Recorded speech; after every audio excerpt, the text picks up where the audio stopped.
In this video, I'm going to be talking all about the whole range of judo gis we have for sale at Enso Martial Arts. I'm going to talk about what makes up a judo gi, features of the judo gi, who would wear judo gis, and it's not just judo practitioners, and at the end I'm going to put together a short montage of people training in judo and other related styles.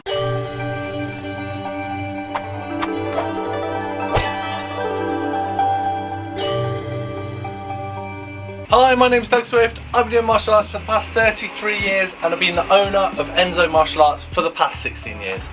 If you're liking this video, click the little icon in the bottom right hand corner, subscribe to this channel and get all the latest videos from Enso Martial Arts.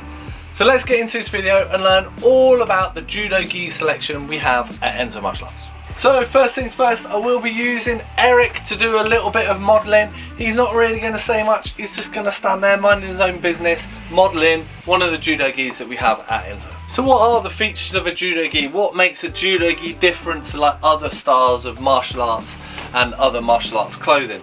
So the main thing that you'll notice is this really thick lapel. So all judo gis are going to have a really thick chunky lapel. Now it does vary from gi to gi how much material has been sewn into this. It will vary how many rows of stitching you have into it.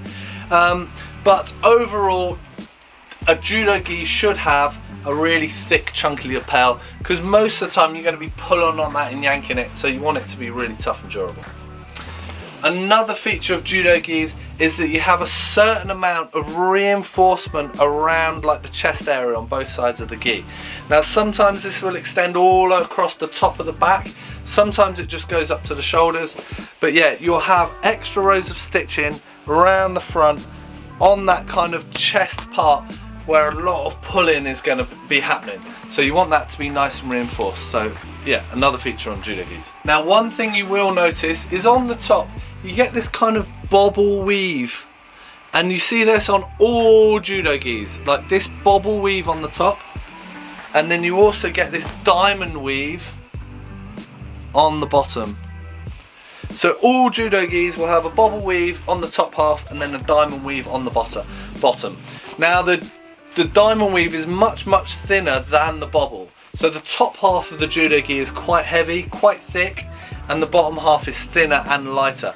So in judo you're not doing as much sort of destruction or pulling of the bottom of the gi than you are on the top. Now you still get these splits on the side so you can move your legs around, you know, you can get into all different positions which you need for throws, be able to get your legs up to kick people over, but also like when you're on the floor ground fighting. Now usually these corners are reinforced so you can see the extra rows of stitching into that, but some of them go to town and have much thicker reinforcements. Now nearly all judo gis you'll get will have these drawstring ties. So rather than the elastic and drawstrings, you do get some of the cheaper versions, you do get elastic and drawstrings, but nearly all judo gis should have these traditional pull-in ties which help keep your trousers really secure on over your hips. You will also get reinforced knees. Now nearly all judo gis, and really they should all have them, will reinforce knees. Now the amount of reinforcement you get in will vary, so sometimes they go all the way down to the ankles, sometimes just the knee. It depends on whether they're going for a lightweight or like a mega durable one, but yeah, you can expect reinforcements on the knees. Some people will say that all judo gis should be 100% cotton, and actually that's not strictly true. You do get like polyester in some gis. Now some people do this for price to make them a bit cheaper. Also some people will do it for durability, as it sort of tends to wear a little bit better. Now some people don't want it because they like the traditional feel of cotton, but actually most gis now with the polyester you won't even notice like the difference between 100% or one with polyester mix. You won't notice it at all. Most of them are 100% cotton, but you will get some with the polyester mix. Does this affect the gi at all? Not really how you use it, but it will affect how it behaves in a wash, which kind of nice and smoothly moves me on to washing. Now 100% cotton gis do shrink a bit. You can't get away from that. Hardly any will be pre-shrunk now. I don't know of any that are pre-shrunk. They may be in the 70s, maybe 80s they pre-shrunk them, but not anymore. So you just have to be aware of that. Now All judo gis, I think personally, should be washed either on a cold wash or 30 degrees. You don't need to wash them any hotter than that. Some people, because they sweat so much, feel like they've got to boil the hell out of it to kill any bacteria. You don't need to do that. You just need to wash it. So washing on 30 degrees is absolutely fine.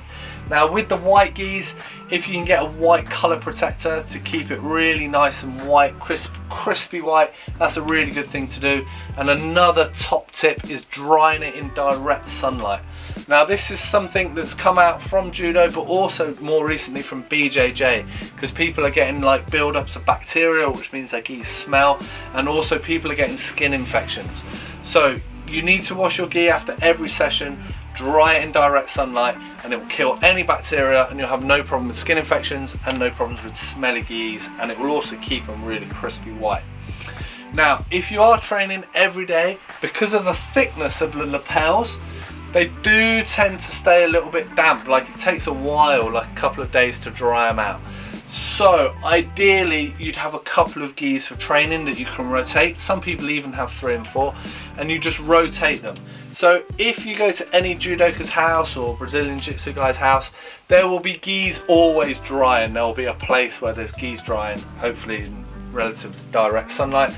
And then you've always got a dry gi that you can train in, always washed. And like I say, never use a gi again after training. Use it repeatedly, because it will just get manky and dirty, and it's just not hygienic for you or for other people that are training with you. So are judo practitioners the only people that use judo gis? No, not really. So there are other styles that use them.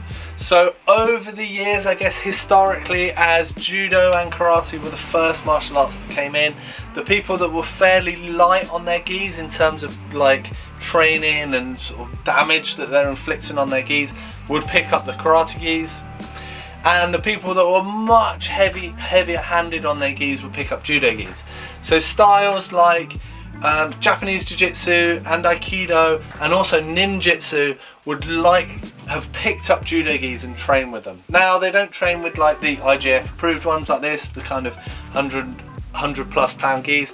They do train with the kind of more entry-level gis, and I'll go through those individually in a bit and show you the different gis that people will use. But yeah, it's not just judo practitioners, it's also Aikido, Jiu-Jitsu, Ninjitsu, and some of the sword guys will also pick up gi tops, especially in winter if they want to be a bit warmer. So just giving a few tips on sizing. Now the sizing kind of range goes from the tiniest kids all the way up to the biggest adults.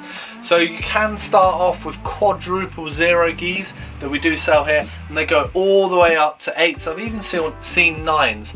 Now this sizing thing is slightly complicated. It doesn't actually mean anything or relate it to anything. So the way we do our sizing is if we have, say, a 0, then you also have the number behind it. So like the 1, so a 1 140 or a 2 150. So the 150 behind it is the height of the person. So if you're 150 centimeters tall, then you'll need a gi of 2 150, so 150 in centimeters. So, and that's dependent on anyone. So there's not really, so we get a lot of people coming in going, oh, I need a gi for my son, he's 8. It doesn't mean anything to us. It's all just based on height. Those heights do assume that someone is of like a slim build. If you're really broad shouldered, or if you've got really big hips, or you're a little big around the middle, then the gi size will change and you'll probably need to go up a size. If you're really slight, really skinny, then you may need to go down a size. But as a general rule, 170, say for 170, the 170 is the height of the person, 170 centimeters high.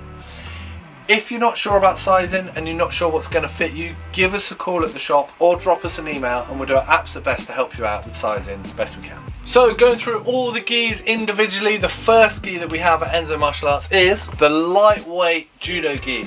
Now this actually is hardly ever used by judo practitioners, or at least we don't sell it to judo practitioners. We might sell it to some kids that are starting out in judo because of the price, like a nice low price. However, most of the people buying this gi are going to be Aikido practitioners or Japanese Jiu-Jitsu practitioners. It's a bit too lightweight for judo practitioners, so they like something slightly more durable, or certainly with a name on if it's a lightweight gi. So the unbranded lightweight judo gi is perfect for Aikido and Japanese Jiu-Jitsu. We also do the black judo gi. Now, Obviously, judo is not known for wearing black gis. Maybe now and again you might see a club or like a branch of judo wearing these, but these are mainly worn now by ninjutsu practitioners or variations of ninjutsu, spin-offs or whatever. So they really like this gi. Traditionally they would use the heavyweight karate gis, but the black judo gis are much more durable, so there's a lot more people buying these now for ninjutsu. The third judo gi that we have for sale is the Fighting Films Red Label Judo Gi. So this is Fighting Films entry level gi for people that are new to judo or going through the grades in judo and not quite wanting to fork out the full money for the kind of high level, elite level gis. So still a lightweight gi, but very durable. I would say much more durable than a lightweight judo gi. So if you are a judo practitioner and you're starting out, this is the gi that you want. Fighting Films have got a really long history of being involved in judo globally, and really good brand name. So yeah, very good durable gi, 100% cotton. People love this gi. Now stepping up a whole load of levels into the really elite gis, this is the Fighting Films Black Label gi. Crazily durable gi. It's actually pretty heavy. There's a lot of material built into this. Now you'd assume that the competition gis are going to be the hardest gis around. That's not true. This is a club level judo gi, and one that you would train as an elite practitioner of judo. So people that are doing British, European, World Championships, Olympic level training, this is the gi that you'd wear in your club day in, day out, week in, week out. Crazily strong, really like loads of material, loads of extra reinforcement all around the neck and shoulders, like all on the seams. Another really good feature of this is that they put brushed cotton on the inside, so it's actually really soft. A lot of judo gis this heavy are very uncomfortable to wear and they really rub, so they've made sure that they've got brushed cotton all the way through on the seams, so you're not getting rubs like blisters or like gi burns, gi rashes. I mean, you may get them, but this is going to help reduce those as much as possible. Fantastic gi, crazy durable. So the final gi that we have at Enso Martial Arts, or final judo gi, is the Fighting Films IGF approved gi. Now this is the gi that you would have seen in the Rio Olympics and the London Olympics. Amazing gi, perfect for competition. So it's designed for all levels of IGF competitions, British, Europeans, World Championships and Olympics. Now you'd assume this would be really crazy durable, but actually it's not built for that. It's designed to be used just in competition only. So it's actually quite lightweight. They've made it with really strong cotton polyester mix, really strong. But it is designed just for competition. So the amount of wear that this would take is a lot lower than say a club gi. And being lightweight means you haven't got as much material on your body and you're not getting as hot. So it's a perfect competition designed gi. Now the ideal combination of gis, if you're a judo practitioner, would be the black label gi for clubs and then this for competition. That's the ideal combo.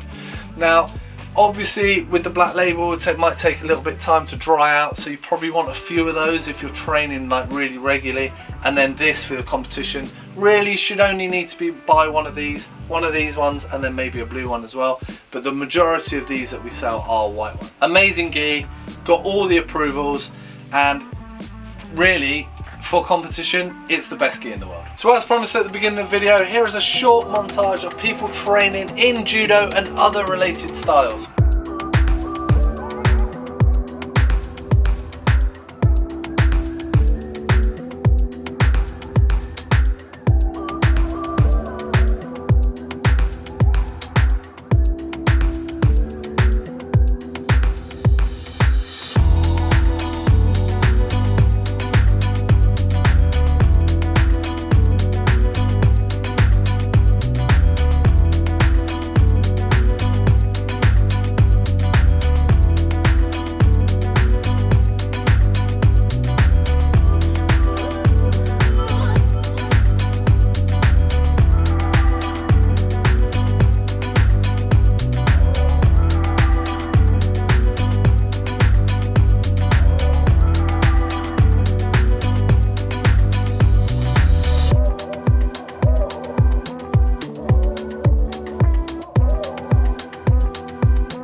Thanks very much for watching. I hope you know a lot more about all the judo gis we have for sale at Enso Martial Arts.